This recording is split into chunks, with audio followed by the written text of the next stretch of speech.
മുൻ ഗവർണർ ആരിഫ് മുഹമ്മദ് ഖാനും സംസ്ഥാന സർക്കാരും തമ്മിൽ സർവകലാശാല ഭരണമടക്കം വിഷയങ്ങളിൽ നടന്ന ഏറ്റുമുട്ടലുണ്ടാക്കിയ കോലാഹലവും കോളിളക്കവും നമുക്ക് ഓർമ്മയുണ്ട്.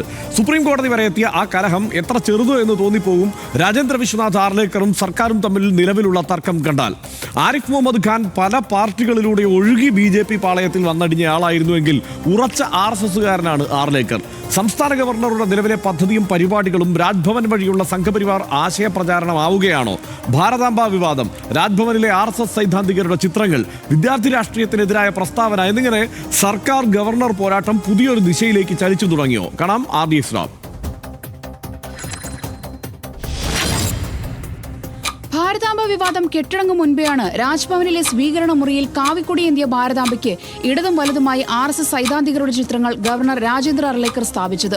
ഇതോടെയാണ് വൈസ് ചാൻസലർമാരുടെ യോഗത്തിൽ പങ്കെടുക്കാനെത്തിയ അർലേക്കറിനു നേരെ മഹാത്മാഗാന്ധിയുടെയും അംബേദ്കറിന്റെയും ഫ്ലക്സ് ഉയർത്തി SFI പ്രതിഷേധിച്ചത്. ഞങ്ങൾക്ക് വേണ്ടത് ചാൻസലറിനെയാണ്, സവർക്കറിനെ അല്ല എന്ന് സൂചിപ്പിച്ചായിരുന്നു പ്രതിഷേധം. ഗവർണറുടെ ഓഫീസ് കാവ്യവൽക്കരണത്തിന്റെയും വർഗീയവൽക്കരണത്തിന്റെയും കേന്ദ്രമായി മാറിയെന്ന് CPIM സംസ്ഥാന സെക്രട്ടറി MV ഗോവിന്ദൻ ആരോപിച്ചു. ഉന്നത വിദ്യാഭ്യാസ കേന്ദ്രങ്ങളിൽ രാഷ്ട്രീയം പാടില്ലെന്ന് തികച്ചും തെറ്റായ നിലപാടാണ് അദ്ദേഹത്തിൻ്റെ ആ പരാമർശത്തിലൂടെ നമുക്ക് മനസ്സിലാക്കാൻ സാധിക്കുന്നത്. രാഷ്ട്രീയത്തെ ഉപേക്ഷിക്കല്ല വേണ്ടത്, ശരിയായ രാഷ്ട്രീയം കൈകാര്യം ചെയ്യാൻ അവരെ പ്രാപ്തമാക്കുകയാണ് വേണ്ടത്. കൃഷിമന്ത്രിയും ഗവർണറും കൊമ്പുകോർത്ത പരിസ്ഥിതി ദിനത്തിലെ ഭാരതാംബ വിവാദത്തിന് പിന്നാലെ രാജ്ഭവനിൽ ഭാരതാംബ ചിത്രത്തിൽ ഗവർണർ പൂക്കളർപ്പിച്ചിരുന്നു. രാജ്ഭവനിൽ സംഘടിപ്പിച്ച RSS സൈദ്ധാന്തികന്റെ പ്രഭാഷണ പരിപാടിക്കിടെയായിരുന്നു ഇത്. RDX rap news Malayalam.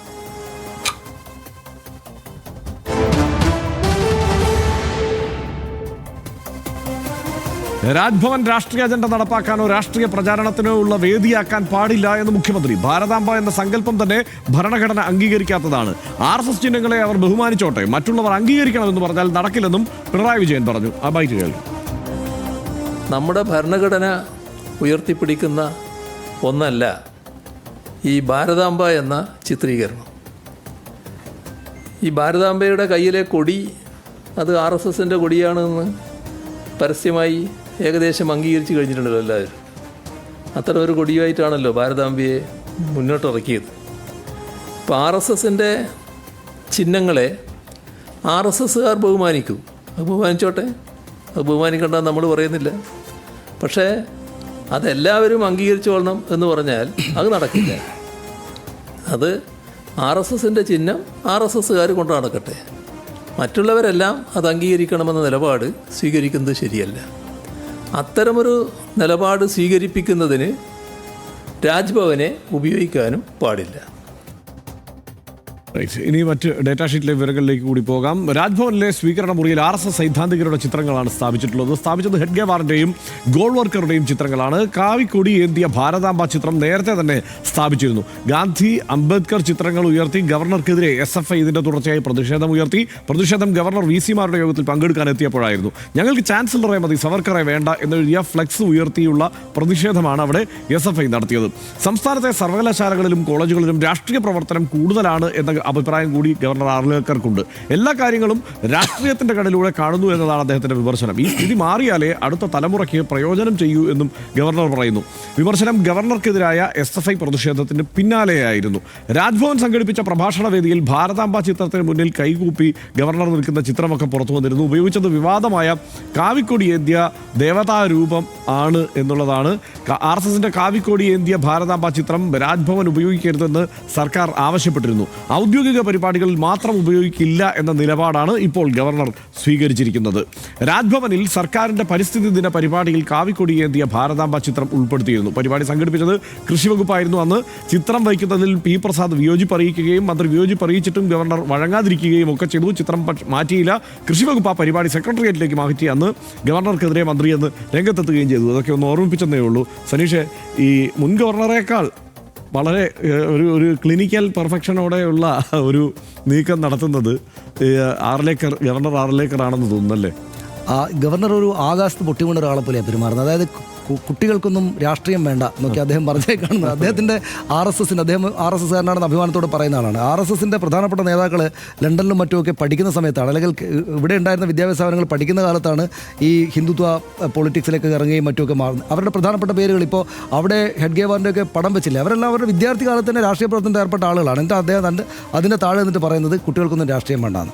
ഇതിനകത്ത് ഒരു കാര്യം ഞാൻ പറയാം, അതായത് ഈ ഗവർണറുടെ തമാശ എന്താണെന്ന് വെച്ചാൽ, ഇപ്പോൾ മുഖ്യമന്ത്രി Pinarayi Vijayan CPIM communist party of India Marxist എന്ന് പറയുന്ന രാഷ്ട്രീയ പാർട്ടിയുടെ പോളിറ്റ് ബ്യൂറോ അംഗമാണ്, പരമോന്നത സമിതിയിൽ അംഗമാണ്. പക്ഷേ അദ്ദേഹം സംസ്ഥാനത്തിൻ്റെ മുഖ്യമന്ത്രിയാണ്. അദ്ദേഹത്തിൻ്റെ ഓഫീസ് അദ്ദേഹത്തിൻ്റെ പാർട്ടിയുടെ ചിഹ്നമായിട്ടുള്ള അരിവാൾ ചുറ്റിക നക്ഷത്രം ഇങ്ങനെ ഒരു ചെറിയ പ്രതിമയായിട്ട് വെക്കുന്നു.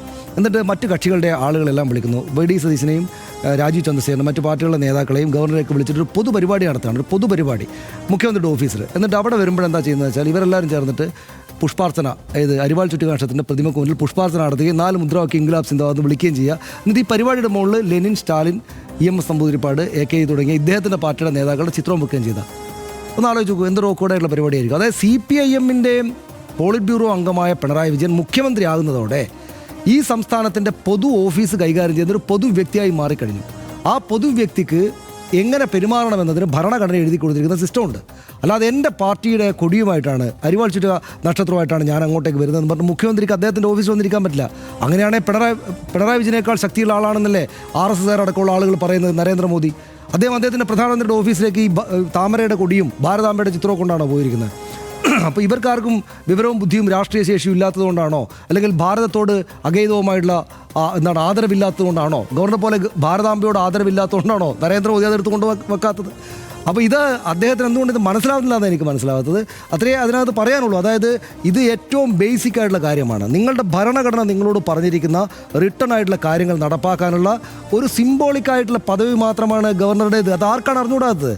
ഗവർണർ എന്ന് വെച്ചാൽ നല്ല പ്രായ കൂടുതൽ എത്തിയിരിക്കുന്ന, രാഷ്ട്രീയമായിട്ട് എവിടെയെങ്കിലുമൊക്കെ ഒരു വണ്ടിയും മറ്റും കൊടുത്തൊരു സൗകര്യത്തിൽ ഇരുത്തണമെന്ന് രാജ്യം ഭരിക്കുന്ന കക്ഷിക്ക് തോന്നുന്ന ആളുകൾക്ക് കൊടുക്കുന്നൊരു ഓഫീസാണത്. ആ ഓഫീസ് അദ്ദേഹത്തിൻ്റെ കാര്യങ്ങൾ ചെയ്യുക എന്നല്ല, അദ്ദേഹം മനസ്സിൽ ഭാരതാംബയെ പൂജിക്കുകയും RSS സിന്ദാബാദൊക്കെ എല്ലാ ദിവസവും വിളിച്ചുകൊണ്ട് ഉണരുകയും ചെയ്താൽ ആർക്കും ഒരു പ്രശ്നമില്ല. പക്ഷേ പൊതു ഓഫീസ് കൈകാര്യം ചെയ്യുമ്പോൾ ഇത് നടക്കില്ല എന്ന് ചെറിയ കുട്ടികളടക്കമുള്ള ആൾ അവരോട് പറഞ്ഞു കൊടുക്കുന്നതാണ്. കഴിഞ്ഞ SFIക്കാരും KSUക്കാരൊക്കെ അവിടെ ചെന്ന് സമരം നടത്തിയത് നമ്മൾ കണ്ടതാണ്. പക്ഷേ ഇതിനകത്തൊരു പ്രശ്നം, ഇത് ഈ ഗവർണറുടെ തീരുമാനമല്ല, അതിൽ മുൻ ഗവർണറുടെ തീരുമാനമല്ല, ഇപ്പോൾ വന്ന ഗവർണറുടെ തീരുമാനമല്ല. നമ്മളിത് ബംഗാളിൽ കാണുന്നുണ്ട്, നമ്മളിത് തമിഴ്നാട്ടിൽ കാണുന്നുണ്ട്, നമ്മളിത് മഹാരാഷ്ട്രയിൽ കണ്ടു മുമ്പ്.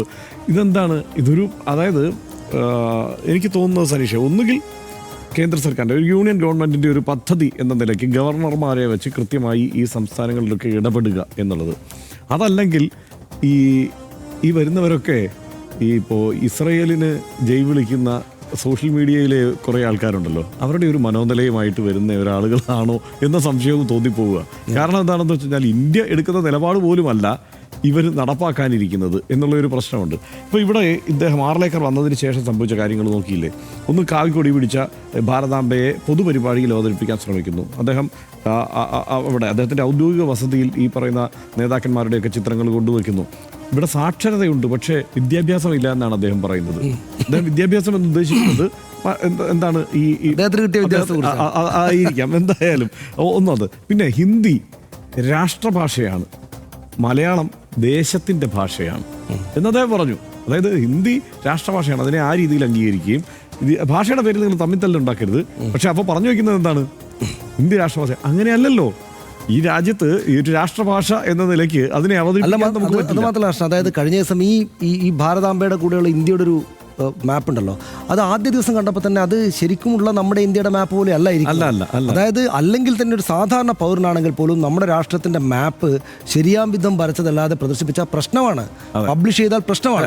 അപ്പോഴാണ് ഇതുപോലെ ശരിയല്ലല്ലോ എന്ന തോന്നൽ നമുക്കുണ്ടാകുന്ന ഒരു ഇന്ത്യൻ മാപ്പ് രാജ്ഭവനകത്തിരിക്കുന്നത്. അത് ഇന്ന് ആരും എന്തുകൊണ്ട് പറയുന്നില്ല എന്ന് പറഞ്ഞപ്പോൾ ഇന്ന് അഖണ്ഡ ഭാരതം എന്ന നിലയ്ക്കാണ് അത് പ്രദർശിപ്പിക്കാൻ അവർക്ക് അവകാശമില്ല. അതെ, അതാണ് അതിപ്പോ ഇന്ത്യയുടെ മാപ്പ് ഒരു അവകാശം നമ്മുടെ അതിർത്തി കൃത്യമായിട്ട് വരച്ചു വെച്ചിരിക്കുന്നതാണ്. ആ മാപ്പ് അങ്ങോട്ടോ ഇങ്ങോട്ടോ മാറിയാൽ അത് അടിച്ചടിച്ച രാജ്യദ്രോഹത്തിന് കേസെടുക്കാറുണ്ടല്ലോ.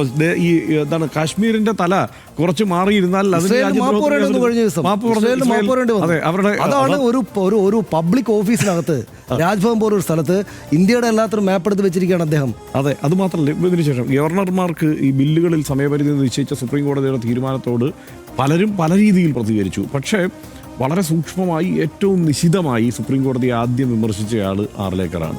അതായത് അപ്പോൾ നമ്മൾ മനസ്സിലാക്കേണ്ടത് എന്താണെന്ന് വെച്ച് കഴിഞ്ഞാൽ ഇതൊരു യൂണിയൻ ഗവൺമെൻറ്റിൻ്റെ ഒരു പദ്ധതി തന്നെയാണ്, അല്ലെങ്കിൽ അവർ ആ രീതിയിൽ തന്നെയാണ് കണക്കാക്കുന്നത്. ഗവർണർമാരെ അവരുടെ പ്രതിപക്ഷത്ത് നിന്നുള്ള പാർട്ടികൾ ഭരിക്കുന്ന സംസ്ഥാനങ്ങളിൽ ഈ നിലയ്ക്ക് കൈകാര്യം ചെയ്യണം. അതല്ലെങ്കിൽ ഫെഡറൽ തത്വങ്ങളുടെ എല്ലാ ആ ഒരു സാധ്യതകളെയും അവിടെ ഇല്ലാതാക്കുക എന്നുള്ള ഒരു ശ്രമം ഗവർണർമാരുടെ ഭാഗത്തു നിന്ന് ഉണ്ടാകുന്നു. അത് തന്നെയാണ് നമ്മൾ തൽക്കാലം മനസ്സിലാക്കേണ്ടതെന്നാണ് എനിക്ക് തോന്നുന്നത്.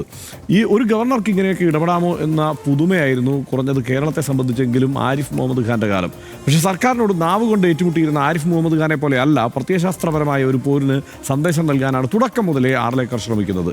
അയൽപക്കത്ത് തമിഴ്നാട്ടിൽ ഗവർണർ RN രവി ഹിന്ദുത്വ രാഷ്ട്രീയ ദർശനവും സനാതന ധർമ്മവും ഒക്കെ അടിക്കടി ചർച്ചയാക്കി പ്രത്യയശാസ്ത്രപരമായ രാഷ്ട്രീയ പോരിന് കോപ്പ് കൂട്ടുന്നുണ്ട്. സമാനമായ ലൈനാണ് കേരളത്തിലും രാജേന്ദ്ര വിശ്വനാഥ് ആർലേക്കർ തുടങ്ങി വയ്ക്കുന്നത്. വഴക്കത്തിൻ്റെയും കാഠിന്യത്തിൻ്റെയും നല്ല മിശ്രിതമാണ് ഇന്ത്യൻ ഭരണഘടന. ഫെഡറൽ സഹകരണമാണ് അതിൻ്റെ ആത്മാവ്. രാജ്യത്തിൻ്റെ അടിസ്ഥാന പ്രമാണങ്ങൾക്ക് വിരുദ്ധമായ നീക്കങ്ങൾ ഏത് അധികാര കേന്ദ്രങ്ങളിൽ നിന്നുണ്ടായാലും അതിനെ ചെറുക്കാനുള്ള ആന്തരികമായ ശേഷി നമ്മുടെ ഭരണഘടനയ്ക്കുണ്ട് എന്ന് RDX ഉറച്ച് വിശ്വസിക്കുന്നു.